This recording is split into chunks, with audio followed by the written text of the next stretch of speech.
So we are on a bluff just north of Mound City. It is loaded with deer sign in here, and we just saw a shooter walking up the trail. And so we're gonna go just around this point, and we're gonna throw out a blind, and then we're gonna whack some deer out of it tomorrow. Mocan was primarily formed because we knew that we were sitting on some dynamite duck and deer hunting locations here in Northwest Missouri. Brian was really the one that brought it to the rest of the group.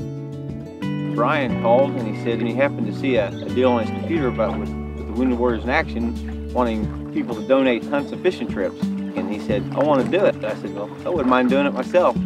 Brian was going to invite him out here for a duck hunt. And I said, well, you can take him duck hunting in the morning and then take him deer hunting in the afternoon. That's when we started putting together our first fundraiser, which was just a raffle.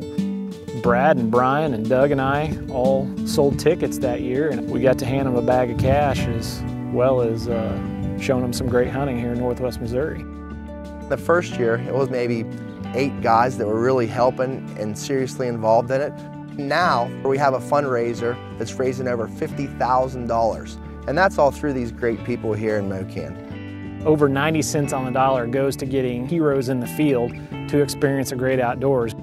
I get to do what I get to do because of these guys that we take hunting. That's why we were formed. The first 2 years that we did it, we stayed in the Ramada Inn in St. Joe, Missouri. Terry Supple and the members of Napier Hunt Club said, hey, why are y'all paying for our hotel? You could save money, you could come up here and stay with us. It dawned on us after talking with several of the members that we have the opportunity and the facility to help host this event. And I think after the first 1 or maybe 2 years of having them here, these guys became more like family. Even to the point that when we built our new facility, we said, let's add an 8-bed bunk room so that those guys have a place to stay. Getting ready for Mocan amounts to 3 primary areas. First and foremost is the banquet. We have a great banquet staff. They start organizing the event, selling tickets, selling tables, finding sponsors. The second tier is getting things ready in the deer fields and getting the duck hunting locations ready, making sure we've got everything set up exactly where we need it so these guys can have a great time. Finally, it's just organizing all these volunteers. We've got some people that are very, very talented organizers that do nothing but make sure that everybody's in the right place at the right time. From the time we pick up the guys to the airport, we're lining them up with who's going to go deer hunting that night, who's ready to go duck hunting the next morning, and we're getting them out with the guides. It's chaos. It's organized chaos. This is ground central right here. Without this board, nobody knows where they're supposed to be or where they've been. The first couple of years, it was a holy mess, but we made it work, and now we finally got a good system going that gets everybody where they need to be on time. We allow the heroes every day to decide what they're going to do. If they want to duck hunt in the morning, they can duck hunt. If they want to deer hunt in the afternoon, they can deer hunt in the afternoon. Or vice versa. It's totally up to them. And we also have a trapping college for the heroes where they can go out, set traps, catch fur, handle fur. It's a really unique opportunity. We had guys that really liked to catfish on the Missouri River, and because of that, they said, let's get some Wounded Warriors out here to enjoy the catfishing as well. That just kind of popped up organically. That wasn't something that we set out to try to do differently.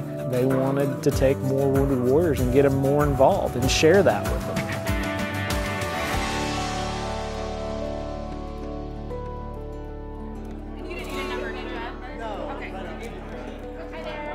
The banquet is something that we started 6 years ago, and primarily we were trying to look for additional revenue streams so that we weren't just supporting our hunt, we were supporting other hunts within the foundation.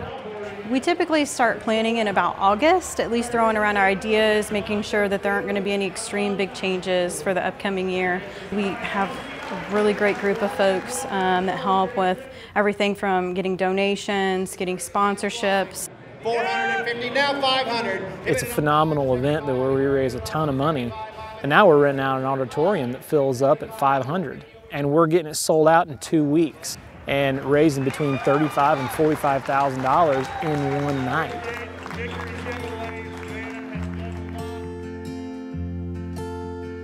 I think it's really important to give the community a sense of involvement. Because the community is full of outstanding people that are willing to give the shirt off their back for these combat wounded heroes. They've always wanted to give back. They've just not had the right opportunity.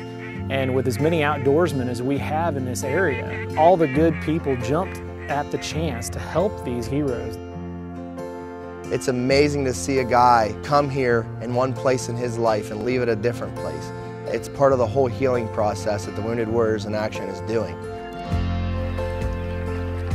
They show up, you shake hands and you meet them, and by the end of the 5 days, you know, you're in tears when they leave. You know, you don't want them to go. You know, they're like a brother to you. They're family to me. They're family to the foundation. I mean, I love them. Such great Americans and such great human beings. I just fell in love with it. It's good to feel like you're giving back. We are sharing our passion, and hopefully it will make a lasting impact in these folks' lives who have given so much for our country.